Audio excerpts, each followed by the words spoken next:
Jumat kali ini adalah mengejar kemuliaan hakiki di sisi Allah Subhanahu wa taala. Ingatlah, tidak ada yang bisa mengangkat derajat kita di dunia dan di akhirat melainkan karena agama dan iman kita. Maka barang siapa yang silau dengan kedudukan dan jabatannya, ingatlah Raja Fir'aun laknatullah. Barang siapa yang silau dengan hartanya, maka ingatlah Qarun dan hartanya. Barang siapa yang silau dengan nasabnya, maka ingatlah putra Nabi Nuh yang durhaka, istri Nabi Lut yang pembangkang, ayah Nabi Ibrahim yang musyrik, dan Abu Lahab paman Nabi sallallahu alaihi wasallam yang selalu menentang Rasulullah sallallahu alaihi wasallam. Kemuliaan yang hakiki hanyalah ada pada agama kita. Semakin tinggi agama kita, semakin tinggi pula kemuliaan kita di hadapan Allah Subhanahu wa taala. Allah Subhanahu wa taala berfirman di dalam Al-Qur'anul Karim, "Ya ayyuhan nas, inna khalaqnakum min zakarin wa unsa wa ja'alnakum shu'uban wa qabaila lita'arafu inna akramakum indallahi atqakum innallaha alimun khabir." Hai manusia, sesungguhnya kami menciptakan kamu dari seorang laki-laki dan seorang perempuan, dan menjadikan kamu berbangsa-bangsa dan bersuku-suku, supaya kamu saling kenal mengenal. Sesungguhnya orang yang paling mulia di antara kamu di sisi Allah ialah orang yang paling takwa di antara kamu. Sesungguhnya Allah Subhanahu wa taala Maha mengetahui lagi Maha mengenal. Quran surah Al-Hujurat ayat 13. Ma'asyiral muslimin rahimani rahimakumullah. Meskipun demikian, orang yang paling mulia di antara mereka adalah orang yang paling takwa, yakni mereka yang paling banyak ketaatannya kepada Allah Subhanahu wa taala dan meninggalkan maksiat, bukan yang paling banyak kerabat dan kaumnya, dan bukan yang paling mulia nasabnya. Oleh karena itu, janganlah saling berbangga karena tingginya nasab atau posisi jabatan saat ini, besarnya kedudukan dan kekuasaan, melimpahnya harta, karena yang paling mulia dari semua itu adalah ketakwaan di hadapan Allah Subhanahu wa taala. Allah Subhanahu wa taala yang Maha Kuasa mengetahui siapa di antara mereka yang melaksanakan ketakwaan kepadanya, baik zahir maupun batin, dengan orang yang hanya zahir saja bertakwa kepada Allah Subhanahu wa taala. Ma'asyiral muslimin rahimani rahimakumullah. Allah Subhanahu wa taala berfirman di dalam Quran dalam surah Fatir ayat 10, "Man kana yuridul izzata falillahil izzatu jami'a." Barang siapa yang ingin kemuliaan di hadapan Allah Subhanahu wa taala, maka hanya milik Allah semua kemuliaan itu. Ma'asyiral muslimin rahimani rahimakumullah. Allah Subhanahu wa taala memberitahukan bahwa Dia yang menciptakan Bani Adam dari asal yang satu dan jenis yang satu. Mereka semua dari laki-laki dan perempuan. Jika ditelusuri, maka ujungnya kembali kepada Adam dan Hawa.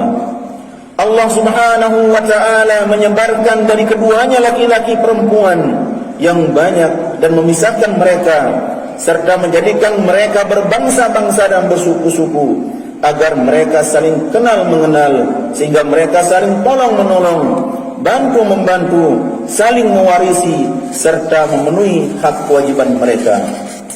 Ma'asyiral muslimin rahimani rahimakumullah.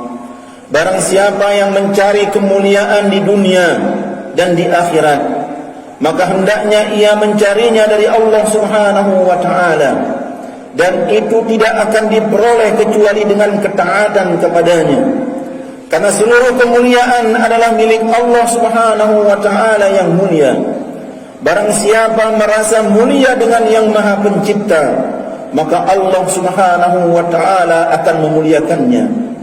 Seorang pakar bahasa di zaman Al-Farra rahimahullah pernah berkata, maknanya, barang siapa yang ingin mengetahui kemuliaan itu milik siapa, maka itu adalah milik Allah Subhanahu wa ta'ala seluruhnya.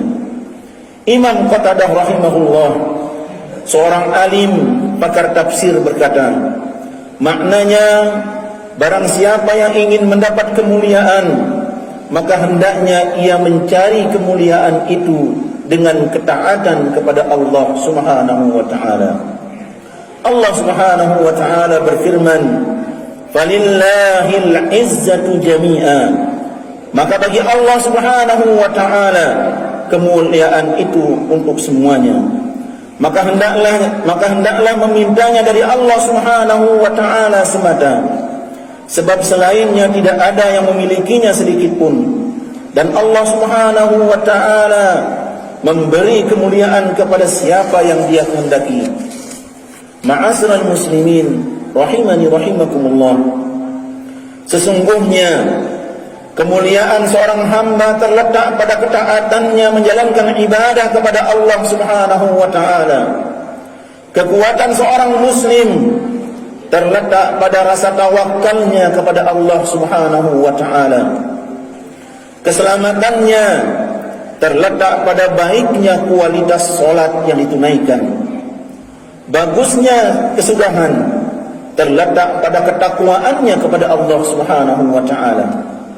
Kelapangan dada atau kebahagiaannya terletak pada baktinya kepada orang tuanya, silaturahim, dan berbuat baik kepada makhluk. Ketenangan hatinya terletak pada zikirnya kepada Allah Subhanahu wa ta'ala yang Maha Pemberi nikmat. Keteraturan keistiqomahan mereka terletak pada ketaatannya menjalankan syariat dan meninggalkan yang diharamkan, seraya menyerahkan semua perkara kepada Sang Pencipta yang Maha mengatur. Dan ciri mereka yang tampak yaitu berusaha menyelesaikan pekerjaan tepat waktu, tidak menunda-nunda, bahkan bermalas-malas di dalam beribadah kepada Allah Subhanahu wa ta'ala. Sebaliknya, kerugian serta kehinaan seorang hamba terletak pada kecondongan dan kecintaannya kepada dunia, lupa terhadap kehidupan akhirat, serta berpaling dan tidak melaksanakan ibadah kepada Allah Subhanahu wa ta'ala. Allah Subhanahu wa ta'ala berfirman di dalam Quran dalam surah Yunus, "Innal ladzina la yarjuna liqa'ana wa radu bil hayatid dunya watma'annu biha wal ladzina hum an ayatina ghafilun ulaika ma'wahumun nar bima kanu yaksibun." Sesungguhnya orang-orang yang tidak mengharap pertemuan dengan kami dan merasa puas dengan kehidupan dunia serta merasa tentram dengan kehidupan itu, dan orang-orang yang melalaikan ayat-ayat kami, mereka itu tempatnya ialah neraka disebabkan oleh apa yang mereka kerjakan. Ma'asyiral muslimin rahimani rahimakumullah. Akhirnya kita berdoa kepada Allah Subhanahu wa ta'ala, semoga kita diberikan kesehatan oleh Allah Subhanahu wa ta'ala, yaitu Allah yang Maha Pemurah, memberikan kekuatan kepada kita semua untuk senantiasa mengejar kemuliaan sejati, bukan kemuliaan semu. Karena hanya dengan hidayah dan pertolongan Allah Subhanahu wa ta'ala kita menjadi orang-orang yang selamat di sisi Allah Subhanahu wa ta'ala. Barakallahu li wa lakum bil Qur'anil azim wa nafa'ani wa iyyakum bima fihi minal ayati waz zikril hakim. Aqulu qawli hadza fastaghfiruhu innahu huwal ghafurur rahim.